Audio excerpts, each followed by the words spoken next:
I'm not going to advise you drink it. But castor oil penetrates very deep, and it penetrates deeper than any other oil. So it can be used externally. And what it does, wherever castor oil penetrates, it breaks up lumps, bumps, congestions, adhesions. It can even break up a bone spur. It can break up tumours. I have known women have told me this, that's broken up lumps in the breast, and those lumps may be cysts or even breast cancer. Now, we had a doctor do our program, and she'd rung me up and she said to me, Barbara, can you help me? I've got a lump in my breast. It's 3 centimetres.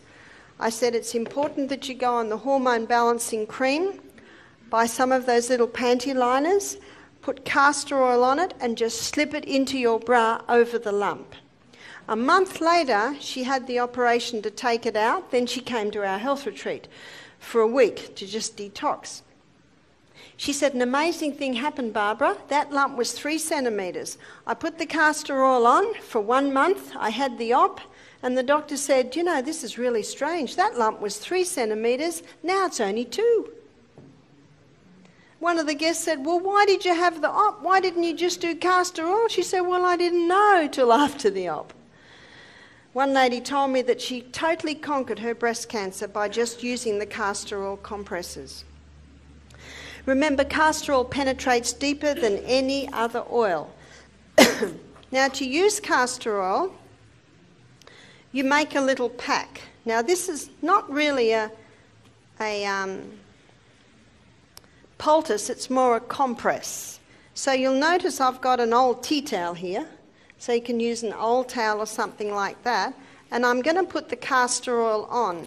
Castor oil is very thick, and it takes a little while to soak in. So all I do is do about a middle third of the whole area. So I don't really want to hold it up because it's going to run. So can you see how much I've put on? But by the end of the meeting, that will have all soaked in. So I say to people, when you're using castor oil, pour it in and don't touch it for about half an hour, and that will soak in. Now, that's a really good area to put on the abdomen. Now, if castor oil is applied to the abdomen, it will heal any problems in the abdomen. So what have we got in abdomen? For a woman, there's the uterus. So that will penetrate and break up fibroids in the uterus. That will penetrate and break up cysts on the ovaries. That will penetrate and soften the colon if the person has constipation. That will penetrate into the colon and heal the colon if the person has bad diarrhea. Remember Psalm 104 verse 14? God gave herbs for the service of man. So whether it's diarrhea, irritable bowel, or whether it's constipation, the castor oil will go in and it will penetrate very, very deep, and it causes a cleansing and a healing in that area. It's a remarkable herb. So you can use it to break up gallstones. So you would put it, say, on the liver area under the right rib. You may put it at the back to break up kidney stones. I've known people that have had bone spurs, say on the knee, and they'll apply the castor oil compresses. We had a lady do our program, she had bone spurs on both knees. And she also had tumours in her abdomen. After doing our program, it's 2 years now, and both 2 tumours have totally gone. Her oncologist can't believe it. So she had a total lifestyle change. And she was doing also the castor oil compresses on the knees for her bone spurs on her knees. She said after, I think it was 6 weeks, they'd gone down by half. She said she forgot to do it, and she noticed a month later they were gone. Now, last night we looked at the acid-alkaline balance, and it's a high-acid diet which causes these deposits of calcium on the bones. So she also changed her diet so that she was not having a high acid diet anymore. So the castor oil, I've also seen it help people with brain tumours.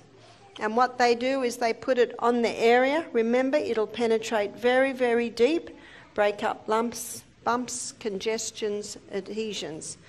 So if you've got a sore knee and you think, well, do I use the castor oil, do I use the ginger, or do I use the potato? Well, do one night, one another night, one another night, and just see what the body says. And your body might like them all.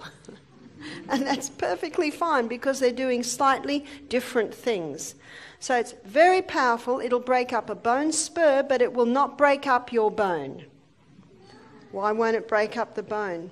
Because remember Psalm 104 verse 14, God gave herbs for the service of man. They work with the needs of your body. So the castor oil can be a very important part of a program on something like, well, anything that I have just suggested. Now that's already soaking in quite well. Can you see that? Now because it's a compress, this can be reused again and again and again. So a person might use it a dozen times. Now if someone's using it for, let's say, a fibroid on the uterus, in the uterus, they might wear it overnight. Or some people say, well, I don't like wearing it overnight. So I say, well, just wear it for at least 5 hours a day, for at least 5 days a week. Little by little by little, it'll penetrate and start breaking up any unnatural growths in the area. One lady said that it felt so comfortable on her lump in her breast, she just wore it 24/7. And that's where you can devote a sports bra to this. Now, every time, let's say someone wears it overnight and they're going to wear it the next night, they might put another little teaspoon in. You'll get to know when it starts to dry a bit. And one person said, well, can't I just rub the castor oil into the area? You'll just get a light layer then. And any clothes you put on it are going to get castor oil on them, and that is no fun to get out of your clothes. But with this compress, it's a vehicle. It's a vehicle to hold the oil. And the thicker the compress, the more oil it can hold, and the more oil is available to go into you. Now, an old bush remedy in Australia is if you get something in your eye, put a drop of castor oil in your eye. And that'll roll around and even take it out. And another recipe, I have not used this, but I have had people testify for glaucoma and cataracts, put 1 drop in each eye before you go to bed at night. That's the only time you do it, because you'll go a bit blurry. But because you're going to sleep, it doesn't matter. One lady said, I'm about to have an op, what'll I do? I said, well, put the drop in each eye and see what happens. And if it's too advanced to basically have a turnaround, maybe you'll have an op. But personally, I think it's worth the try, because you just might be able to prevent an op. Eye surgery's come a long way, and it's not a difficult operation, but it's not